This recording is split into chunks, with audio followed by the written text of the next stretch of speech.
Pendant les premières années d'existence des États-Unis, une guerre à mort s'est déroulée dans l'ombre entre les gouvernements démocratiquement élus et un cartel de banquiers internationaux. Ce rapport de force s'est traduit par l'assassinat de 7 présidents. Les historiens affirment aujourd'hui que le ratio de perte des présidents américains serait supérieur à celui des troupes en première ligne lors du débarquement de Normandie. Le président Lincoln est assassiné le 14 avril 1865.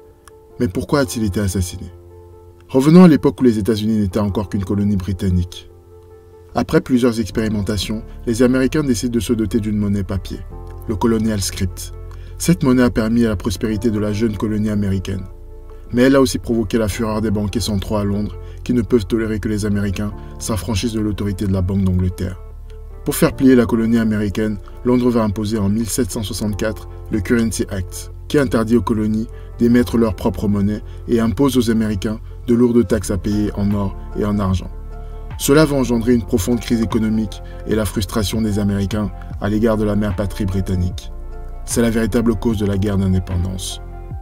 L'indépendance obtenue, le pays doit gérer une crise économique toujours plus profonde car la guerre a coûté cher. Les banquiers internationaux usent de tout leur pouvoir d'influence pour contraindre les dirigeants à accepter la création d'une banque centrale privée.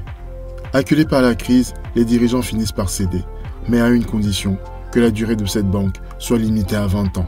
La First Bank of United States voit le jour.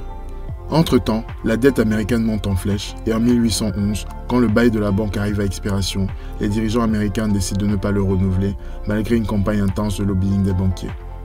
Pour donner une bonne leçon aux Américains, les banquiers financent la guerre anglo-américaine. Elle va durer 3 ans et détériorer les finances américaines. La dette du pays sera multipliée par 3. Pris à la gorge, les dirigeants cèdent une nouvelle fois et acceptent la création d'une deuxième banque centrale privée, la Second Bank of United States. Andrew Jackson fait alors campagne contre les banques. Dès son accession à la tête des États-Unis, il va s'employer à payer la dette. Le 8 janvier 1835, il annonce que l'intégralité de la dette a été remboursée. 3 semaines plus tard, le 30 janvier, on tente de l'assassiner. Le premier tir manque sa cible, alors le tueur sort son deuxième pistolet, qui s'enraye. Un incroyable concours de circonstances qui permet au président de mettre fin aux activités de la Second Bank of United States. 10 ans plus tard, quand il meurt de cause naturelle, il fait inscrire une seule phrase sur sa tombe « J'ai tué la banque ». Cependant, 2 autres présidents opposés aux banques auront moins de chances que Jackson et décèdent mystérieusement durant leur mandat. William Harrison le 4 avril 1841 et Zachary Taylor le 9 juillet 1850. Des traces d'arsenic seront retrouvées dans les ongles et les cheveux de ce dernier. Entre-temps, les banquiers internationaux décident de priver les États-Unis de capitaux, ce qui provoque une sévère récession dès 1835 qui va durer 5 ans. Mais la découverte d'importantes mines d'or en Californie relance l'économie du pays. Les banquiers internationaux investissent alors massivement dans l'économie des États-Unis en pleine croissance. Mais un ralentissement économique apparaît en 1857 suite à la baisse du marché des céréales, à la faillite d'un gérant de l'assurance, l'Ohio Life and Trust, ajouté un ralentissement économique en Europe. Les États-Unis entrent une nouvelle fois en récession. Les banquiers vendent massivement leurs titres et la bourse plonge. Mais cette fois, une petite année suffit à l'économie du pays pour se relever. Voyant que l'économie américaine est de plus en plus solide, les banquiers choisissent cette fois une solution plus radicale. Il faut diviser les États-Unis pour mieux régner. C'est le début de la guerre de sécession. Les banquiers infiltrent le nord et le sud et amplifient l'antagonisme déjà présent entre les deux régions afin de pousser à la guerre. Lincoln se retrouve rapidement devant un dilemme. Comment faire la guerre sans argent? Un conseiller lui propose de battre une nouvelle monnaie. Pour la distinguer des autres monnaies déjà en circulation, il l'imprime sur un fond vert et la baptise Greenback. Cela va permettre à la fois de financer la guerre, mais aussi de redynamiser toute l'économie du Nord, désormais affranchie des dettes des banquiers internationaux. Cependant, quand Lincoln se rend compte que les principales monarchies européennes comptent apporter leur soutien au Sud, il propose une alliance à leur ennemi, le tsar Alexandre II de Russie. La guerre de sécession se termine en avril 1865.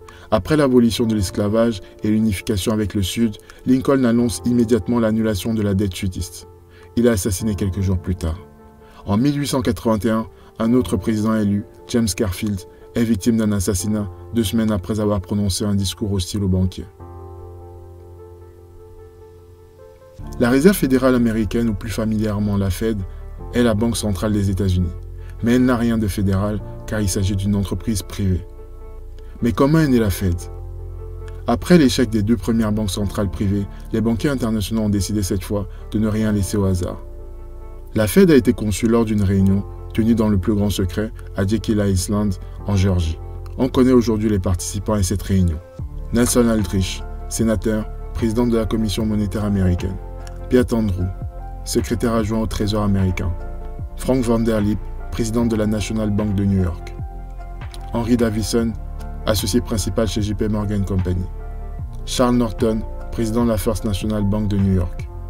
Benjamin Strong, bras droit de John Pierpont Morgan. Paul Warburg, associé principal de la banque Kuhn Loeb et compagnie, représentant de banquiers internationaux et principal promoteur de la Réserve fédérale. Pendant 9 jours, l'équipe de choc travaille à la conception d'un document crucial, le Federal Reserve Act. Paul Warburg a une connaissance encyclopédique du domaine bancaire. Nelson Aldrich a simplement été invité pour s'assurer que le texte sera en conformité avec les lois américaines. Le reste des participants représente les intérêts des grands groupes bancaires autour de Paul Warburg. Tous sont conscients que les banques centrales privées sont très impopulaires dans le pays. Alors ils choisissent de ne pas faire apparaître le mot banque, mais à la place proposent le nom système de réserve fédérale pour mieux endormir le public. Ils suppriment aussi les 20% de parts de l'État présents dans les 2 précédentes banques centrales. Cette fois, la banque sera 100% privée. Ils proposent aussi que le président de la République nomme un conseil des gouverneurs qui ne sert pas à grand-chose, le pouvoir étant détenu par le comité consultatif qui sera volontairement caché au public. Et enfin, pour donner l'impression que le pouvoir n'est pas centralisé à New York, il propose de créer 12 banques régionales et de mettre le siège à Washington. Mais ces artifices ne sont toujours pas suffisants pour garantir le succès du projet de loi, car à cette époque, les banques centrales privées sont si impopulaires que les membres du Congrès fuient comme la peste toutes les propositions des banquiers relatives à ce sujet. Pour anticiper ce rejet, les banquiers préparent alors à l'avance 2 projets de loi. Le premier est présenté et comme convenu, les membres du Congrès vont s'écharper copieusement dessus. Le deuxième plan, en fait le véritable plan, est proposé et adopté le 26 juin 1913. Les banquiers internationaux peuvent enfin savourer. Après un siècle de lutte, ils ont enfin réussi à installer la copie conforme de la Banque d'Angleterre aux États-Unis. Les banquiers disposent désormais d'un outil ultra précis pour piloter l'économie américaine.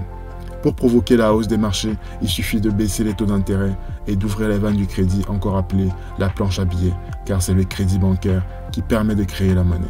C'est ce que l'on appelle l'argent-dette. Après la Deuxième Guerre mondiale, les accords de Bretton Woods consacrent le dollar américain comme la monnaie de référence au niveau mondial. Toutes les monnaies auront alors une parité fixe par rapport au dollar américain, qui lui-même sera échangeable en or à un prix fixé à 35 $ l'once d'or. Le Fonds monétaire international est créé pour veiller à ce que la parité des différentes monnaies par rapport au dollar ne s'éloigne pas de plus de 1% et, le cas échéant, d'apporter le financement nécessaire pour établir la parité. Mais très vite, on se rend compte que la quantité de dollars créée par la Fed excède très largement le stock d'or des États-Unis. Par conséquent, les pays européens, notamment la France et l'Allemagne, demandent à récupérer leur or contre des dollars. Ne pouvant honorer les demandes, le 15 août 1971, Richard Nixon annonce que les États-Unis renoncent à la convertibilité des dollars en or. Désormais, la Réserve fédérale pourra créer des dollars de façon illimitée, sans avoir à se préoccuper du stock d'or. Autrement dit, la Fed peut désormais endetter les Américains de façon illimitée. Cela coïncide naturellement avec l'envolée de la dette américaine. $1 à la création de la Fed en 1913 vaut aujourd'hui 4 centimes de dollar, soit une baisse de valeur de 96%.